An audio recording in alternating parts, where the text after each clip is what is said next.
For years, a massive silent divide has split the camera world right down the middle.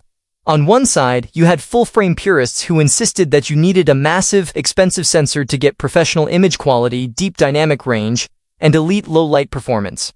On the other side, you had crop sensor wildlife and sports photographers who loved the extra reach their lensers got from a smaller sensor, but were constantly forced to compromise on autofocus speed, low-light noise, and build quality. It felt like an impossible choice. Spend a fortune on full-frame gear and massive, heavy lenses, or compromise your creative vision with a subpar body. But quietly, aggressively, and with decades of optical dominance backing them up, Canon decided to completely obliterate this boundary.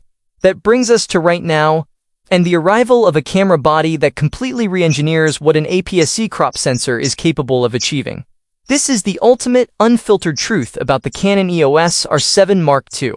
This is not your typical tech review loaded with dry synthetic specs and corporate marketing slides meant to put you to sleep. Today, we are breaking down the terrifying, dense power of its newly overhauled sensor architecture, the hidden reality of how its deep learning autofocus system tracks subjects with mathematical precision, the psychological traps hidden inside its lens ecosystem, and the unsettling truth about whether this is truly the ultimate machine for action photographers or just another expensive piece of tech design to separate you from your hard-earned money. If you think you absolutely need a full-frame camera to create professional-grade art, you need to listen very carefully to what we are about to uncover, because your entire perspective on camera technology is about to change permanently.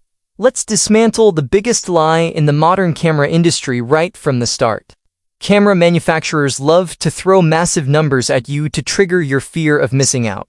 They want you to believe that if you aren't shooting with a massive full-frame sensor, your work is somehow amateur and obsolete. But anyone who actually shoots out in the real world, in the mud, the rain, the fast-paced chaos of sports fields or deep wildlife forests, knows that a larger sensor introduces a massive physical penalty, weight, cost, and a shorter reach. The original R7 was a massive hit, but it carried distinct limitations that left professionals wanting more.